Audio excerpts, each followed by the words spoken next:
academy back home. They train hard every day just to even get here. They know what's going to happen if they were to roll together because they've done it a gazillion times back home. And who wants that bad blood going home when they fight it out in front of everybody and, you got to go face the same guy again at the academy. So it goes both ways. And, long story short is back on the website when we did that poll, it was straight down the middle, 50-50. Wow, I really? couldn't believe it, yeah. Wow. I guess it comes down to whether you see yourself ever being there yourself, what you would do, versus from the fans' position. Yeah. Yeah, and I definitely see both sides. Yeah. I'd like to see them fight it out. But if I was that's because we're not them. That's right. If I was there, yeah, I would probably have a different mindset. So we got to set up this one. This is a major match here. This is some history, as you would say. Sets up a little story. We've got in the featherweight, Ruben Charles, who's also better known as Cobrinha, versus Rafael Mendes. So the Alliance team versus the Atos team. Cobrinha fighting for the Alliance team. Rafa Mendes fighting for the Atos team. Want to fill us in a little bit about why you could cut the tension with a knife right here? Well, there's probably a few reasons. For one, these two guys personally have gone back and forth for a long time, and traditionally, Cobrinha there in the dark gi comes out on top in just about everything he does. But there's been a few narrow victories by Mendes, right? So there's one reason why it's high tension. Another is maybe because the Team Atos is a spin-off, a kind of a distant spin-off of originally an Alliance team, right? Yeah. So they've been developing some bad blood, sort of, so to speak. Not in a healthy way, of course. Yeah, in a fun way. Of course, in a fun, sporty way. But it makes spectating fun. Sure. When you see that, so two teams rooting against each other, it's always fun, good fun. And I feel like a broken record. We've spoken, especially in the women's divisions earlier, about how certain competitors came up through the ranks so fast, and the Mendes brothers are those guys. Yeah. I know they've been training forever, but their transition from purple to brown to black feels like overnight. Yeah. Yeah. And what they're doing here is they are jockeying for foot position, because this is a crucial part of the game for these two right here, is to see what kind of foot position. Hoffa's going for this 50-50 guard, looking for a sweep to get to the top. And he may have just got it. He's going to have to keep Cobrinha on his back a little longer than that.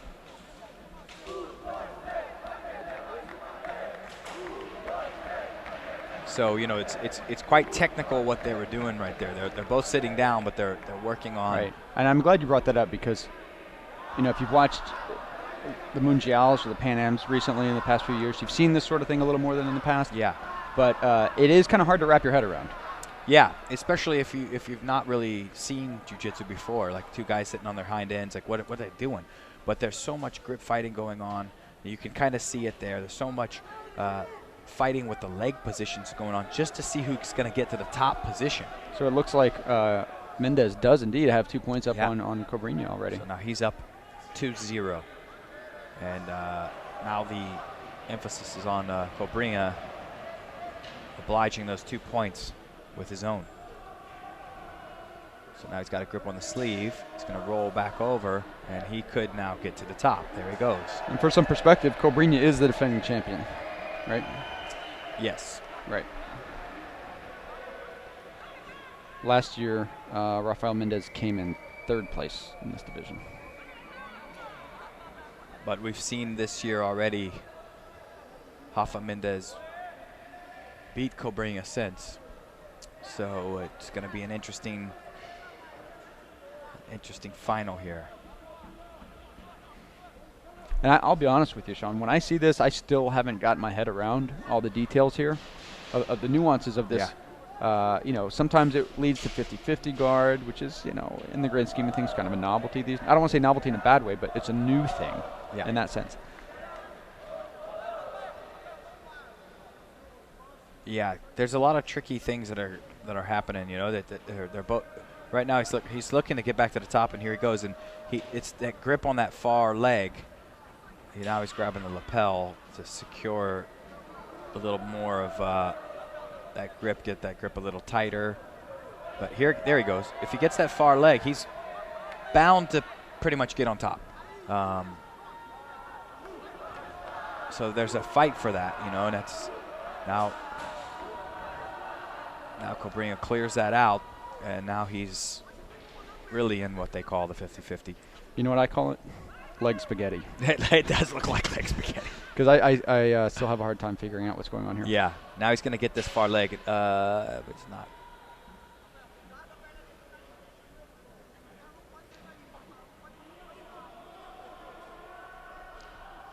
I respect it because I know there's a lot going on there. There certainly is. But Cobrinha, if he's got to free that knee. So there he goes. He's going to push that knee down.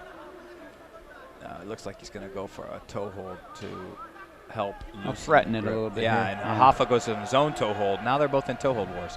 This is dangerous right here. Yeah.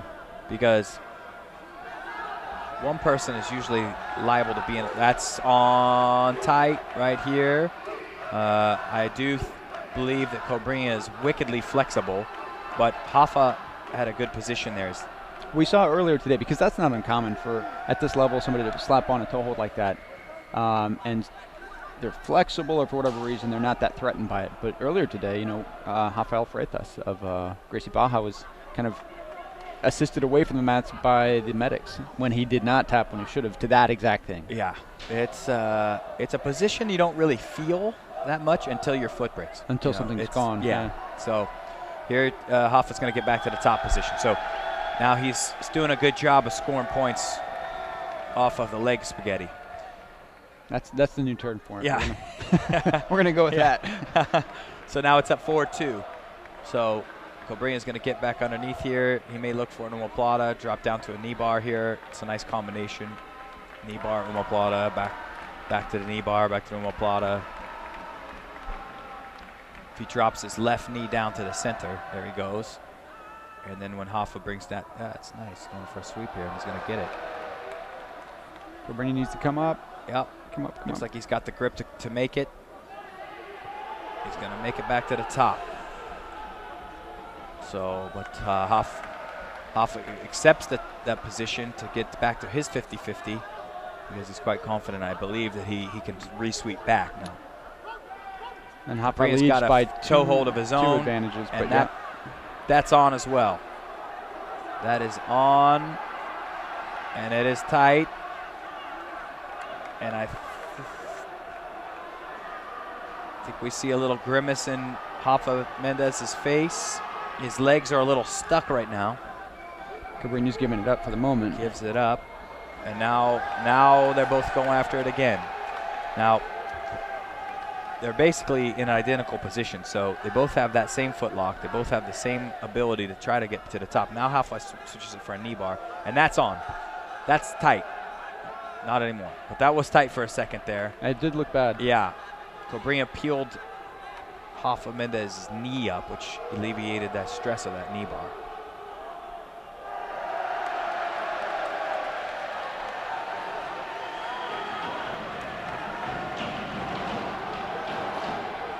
So we've got Cobrinha up by 2. There we go. I was going to say, I wasn't sure how that happened, but yeah. But it's all evens. All even, yep. With Mendes up by 2 advantages. So, you know, Cobrinha could go after that toe hold right there, just for advantages now. He's got 90 seconds to work with, so something's going to happen, or he's going to lose his crown here. Yeah, because he's got to be a little worried about Rafael getting back to the top here. He's very comfortable in these scrambly positions. He locks the 50-50, and he's going to look to get his grip, and he's going to get the grip of both legs and then a sleeve, and he's going to flip over and end up on the top. He's 2 advantages down. Cobrinha is going to go after that foot just to get that advantage. Smart tactic, maybe. Now they're both going.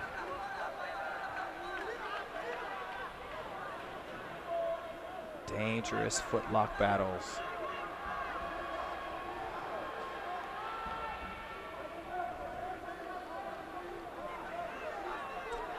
Something needs to change fast for Cobrinha. Yeah, he's stuck in there. It's all two advantages up, and Rafa's going to keep working on that foot. He looks busy, and Cobrinha likewise is going to work on his foot, but it's not going to get him 2 advantages. It's going to be advantage to advantage. So Cobrinha's got to do something different.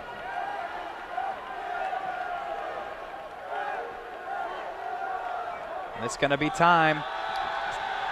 Time expires. We have a new champion.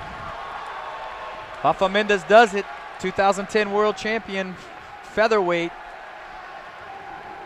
Such a close match. Just like you said before. All evens, 2 advantages. Here's another reason why this is an important struggle between Atos and Alliance. Because earlier this year, at the beginning of 2010, Alliance leadership said, we are going to win everything this year. We're going to win the world's team trophy. We're going to win the European team trophy, the Brazilian team trophy, the Pan Am team trophy. And they were well on their way to doing that until the Brazilian Nationals. And so the fact that this happens here is, another kind of little thorn in the side of them not accomplishing the goals that they looked to be on course for earlier. Yeah, it's like we've said, it's creating a very fun rivalry for us to watch. It's teams are going back and forth, chanting at each other.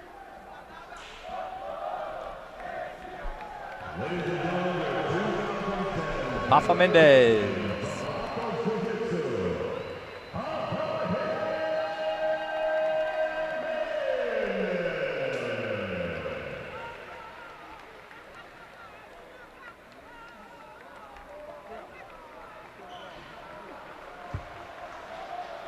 Very few people on the planet could do what just happened. Yeah.